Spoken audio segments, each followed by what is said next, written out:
is Hananya Naftali?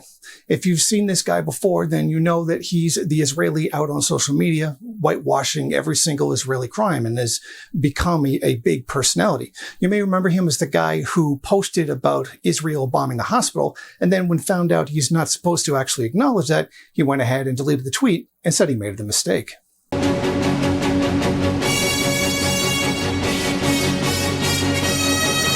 Hi, I'm Jason Unruhe. This is Maoist Rebel News. If you're interested in news and commentary from a Marxist perspective, then go ahead and hit the subscribe button. And on top of that, don't forget to hit the bell notification so that you'll be notified every time a video is uploaded. This is Hananya Naftali. He's currently the #1 social media personality, blatantly false Zionist propagandist, like saying Hamas is ISIS, which is outright idiotic considering that they hate each other. And the only purpose for doing so is to falsely associate Hamas with ISIS. After he posted the tweet justifying the Israeli bombing of a Gazan hospital killing hundreds of innocent people, he retracted it, claiming, "I mistakenly shared this information. I apologize for this error, as the IDF does not bomb hospitals." You may have noticed that this guy just suddenly came out of nowhere to be a big social media star, and all he's managed to do is blatantly lie in favor of Israel, essentially, just whitewashing his crimes and making an absolute travesty out of what he alleges to be journalism. But as it turns out, this man is not quite who he claims to be. You could call him a pathological liar. He's denied Palestine ever had a state, which is false. He claims Israel never started a war, which is a massive lie. In another, Facebook even calls him a liar. He posted pictures of the same girl being rescued in Gaza 3 times. In fact, the photos are from the phony medical white helmets in Syria. In fact, his lies are so massive he can't even keep straight where he was born. That's right, his own history was fabricated in order to justify his Zionist positions. On October 15th, he falsely claimed to have been born and raised in Israel. وتربيت في إسرائيل. أعذروني لغة العربية مش كتير تمام. أنا ولا بحياتي اتربيت على كل الإسلام عرب أو فلسطينيين. In 2014, he claimed to be native-born Israeli Jew. The truth is, he's actually from a family settler colonist from Russia who falsely claimed to be refugees.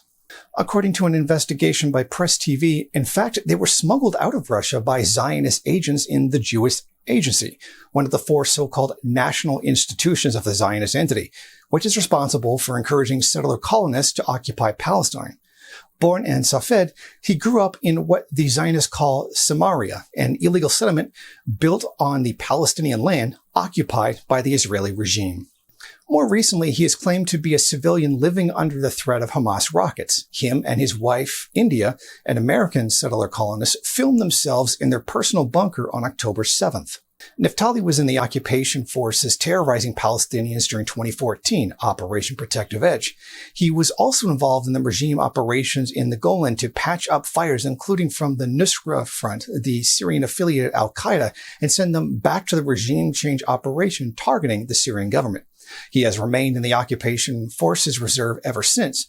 Netanyahu hired him in 2018 as a social media advisor, and when he married his wife India, Netanyahu himself gave a speech that is still available on the internet.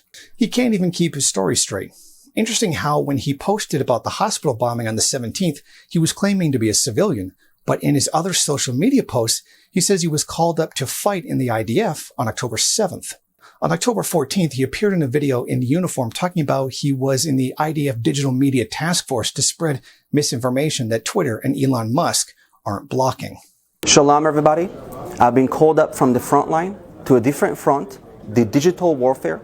The Prime Minister has called me to join this task force here behind me that is fighting around the clock to fight and defend Israel in the media. There is a war between good and evil. And Israel's battle is your battle as well, because there is a lot of misinformation, a lot of hate, blind hate, anti-Semitism, and lies. And they've taken to Facebook to literally spread neo-Nazi propaganda. Yes, this right here, literally what neo-Nazis post. This is an actual hate crime. If a neo-Nazi had posted this, they'd be arrested. But it's perfectly legal for Israel to do so. Israel is allowed to conduct hate speech according to Elon Musk and Mark Zuckerberg.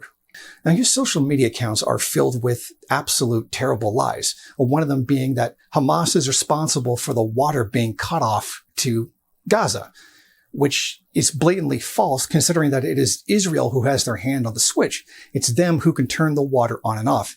It is Israel who blatantly chose to block water from a civilian population committing a war crime. Or what about this gem? A post of his that was removed because it was the most blatant hate speech he's ever made. This is the kind of hate speech you'd see on 4chan or Stormfront. Yet CNN, Fox, and the rest of the mainstream media just ignores it. The Western media has wholly and completely ignored the crimes of Israel and have openly supported the genocide of Palestine. Well, basically, that's going to do it for this video. If you still support the Israeli regime at this point, you So that's all for now. If you have any questions or comments, please leave them in the comment section. And if you are so inclined, please hit the like button. And if you'd like to help produce more videos like these, then I suggest going over to my Patreon and making a monthly donation. Even something as small as $1 a month certainly helps. Thank you for watching, and free Palestine. Thank you for watching. If you like this program, then please head over to my Patreon page and set up a monthly donation. It's your donations that keep this program running. Also, if you would like, please rate, comment, subscribe, and share in various social media.